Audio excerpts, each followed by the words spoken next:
Hello everyone and welcome back to my Bold and Beautiful 29 YouTube channel. I hope you guys are having a wonderful day. Before we start, please hit the subscribe button and give this video a thumbs up. Taylor won, defeating Brook in a knockout. Ridge ended in period when telling his Logan that he remained married to Taylor. Brook was sure that Ridge would return to her, believing Taylor was a distraction. Well, it was end, and the fortune line, pitch, belief, or whatever one wants to name Bridge is done. Taylor's return to Los Angeles, California, was intended as a play for Ridge. She allowed. Death was imminent and wanted to set effects right with her family. But a perceived fatal heart opinion was correct. Oh, Taylor's heart was failing her, but not in the sense that it was causing her to corrupt. Rather, she suffered from the goods of cascading for Ridge for decades and, more lately, losing him to Brook. Ridge came disabused with Brook at that point in the plot and turned to Taylor. But Ridge didn't stay with her, deciding that Taylor betrayed his trust. The intractable nature of his decision meant that another reunion with Brook happened. Taylor's life-changing experience strengthened her perspective. She saw herself, her family, and Ridge else. Taylor was hopeless to be with Ridge, realizing that was bad for her health. The parts with the healer at the Precipice House helped Ridge and Taylor reconnect in ways they hadn't in times. Their bond was forced, remained strong, and proved to be one that Brook unexpectedly couldn't overcome. The mystical reconnection Brook and Ridge realized in Italy inferred that fortune was in effect. Ridge seeing the evident true love of his life through that keyhole, which observers also observed through numerous retrospective renewals, made for a great reanimation love story. All was voguish in cleaner land for suckers of this couple. They were joyful and appeared to be living the fortune Brook so frequently substantiated through the decades. But also Taylor suddenly reappeared. Fabulous position shoots came a period of rejuvenescence for Brook and Ridge. But it didn't represent permanence. Taylor's failure in one cases happened because she was pursuing Ridge. In this script, he pursued her. The indigent nature that Taylor projected was charming. It didn't inspire Ridge or beget him to shift his emotional aspect. From Brook, who's intoxicating. Ridge had plenitude of time to compare his options. Both women represent positive family patrimonies and genuine love. Yet, as Brook and Taylor knew, they couldn't allow Ridge to keep them both on an adulatory string. So, Ridge's commitment to remain with Taylor means Brook is forced to seek a new fortune. Ridge has lately taken a significant romantic step. Is Taylor's broken heart pattern the true provocation behind Ridge's choice to be with her rather Brook? After Brook presented her case for a reunion, Ridge's response didn't exactly paint Taylor as the love of his life. Ridge's commitment to Taylor, being committed doesn't inescapably mean she's his true desire. It nearly suggested that Ridge might have ate Brook back if he hadn't formally made a commitment to Taylor. Basically, Ridge seems too settled to withdraw now, and there could be a significant reason for that. When Rebecca Budig debuted as the new Taylor, B&B launched a plot in which Taylor believed she was facing a heart failure extremity. Ridge felt a deep sense of solicitude for Taylor when he stressed he might lose her for good. Fortunately, farther examination showed that Taylor was actually passing broken heart pattern, which, while serious, wasn't as dire as he'd originally allowed. Nonetheless, Ridge couldn't shake the guilt he felt for having played a part in her heartache and its impact on her health. He was determined to be there for Taylor as she worked through her recovery, so how could he ever bring her heartbreak again? It would be hugely unkind for Ridge to betray Taylor's trust after leading her to believe they were fated for a joyous future together.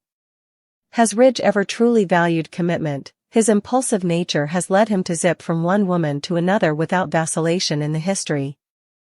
Maybe his vacillation to return to Brook stems from the desire to cover Taylor's dreams and spare her from heartache.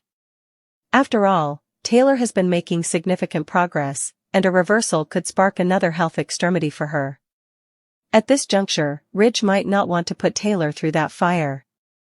While it may be more dangerous to give Taylor false stopgap, it seems that Ridge could be setting the stage for an unborn return to Brook. Ridge wasn't giving off happy vibes picking Taylor over Brook. Anyhow, the situation, Ridge didn't feel particularly joyous after choosing Taylor over Brook. It appeared that Ridge believed he was making the right choice, likely driven by a desire to prioritize Taylor's well-being. Still, she might come to realize that in time, if his genuine intentions for being with Taylor revolve around shielding her from farther health issues. While Taylor has been visioning a future with Ridge, the stability of their relationship could be at threat. Recent spoilers suggest that Ridge and Brook's story may not be finished yet. Of course, we're talking about Brook Logan, as she wanted to make a point to her son Hope Logan that she supposedly ruins every single relationship that she's in, including the bone that she had with her foster, Douglas Forrester. Douglas was no way really Hope's child, but she did take him in and created a strong bond with him while she was entertaining the idea of being in a relationship with his father, Thomas Forrester. Brook went off on her son and threw all of her failed connections in her face, including the bones that she had with Thomas and indeed Liam Spencer. Brook shares a lot of blame for Hope's failed connections. She tutored Hope by illustration to pine for a waffling man who'll endlessly go back and forth between two women. Another addict wrote, bringing up Douglas was foul, and clearly a choice coming from a woman whose nemesis has sought to take all 4 of her children from her. As for Thomas, what the fuck does Brook watch about that? She was their foremost and most oral hater. Not unjustly so, but you'd suppose she'd be happy that her son was free of that specific abuse and be as giddy for their demise as Steffi and company were when they'd assassinated Sheila. And also there was this comment as well: Brook has lost the plot. She's an aged, successful woman who's been married about 15 times with veritably questionable relationship opinions in the history. She had zero room to talk about anyone additional's choices. Not to mention cascading like a snip for her first crush. It's all so cringe. Some poignant scenes that center around mothers and daughters. This occasion was written as well as directed by Heather Tom, who portrays Katie Logan. In fact, Entertainment Tonight released an exercise clip that shows some dramatic scenes between Katie, Brook, and Hope. Brook demands that Hope get out of her house. Still, Hope doesn't leave. Rather, she reacts by raising her hand up, getting ready to strike Brook right across the face. Katie ends up interdicting and stops Hope from making contact. Katie's body is rammed between Hope and Brook. Katie also has an establishment grip on Hope's wrist until she calms down. While all this is going on, Katie keeps having to tell Hope no, so easily the disgraced developer keeps trying to break free. Ultimately, Hope has no choice but to give up. Hope starts to walk toward the frontal door to leave. As Hope marches by, Brook suddenly trots after her son. Brook asks her to stop, and she does. When Hope turns around, Brook wraps her arms around her son. That's when Hope starts blubbing and talking about how sorry she is. Brook, Hope, and Katie. There will also be scenes featuring Taylor and Steffi. Donna will also make an appearance. When speaking about the forthcoming occasion to Deadline, Heather said, "It does fit within the story of where they're in the series.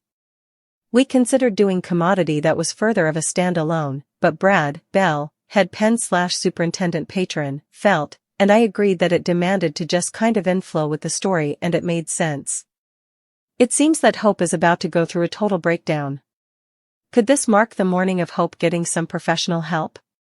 After Hope gets her head squinched on straight, could she gear up for her big comeback?"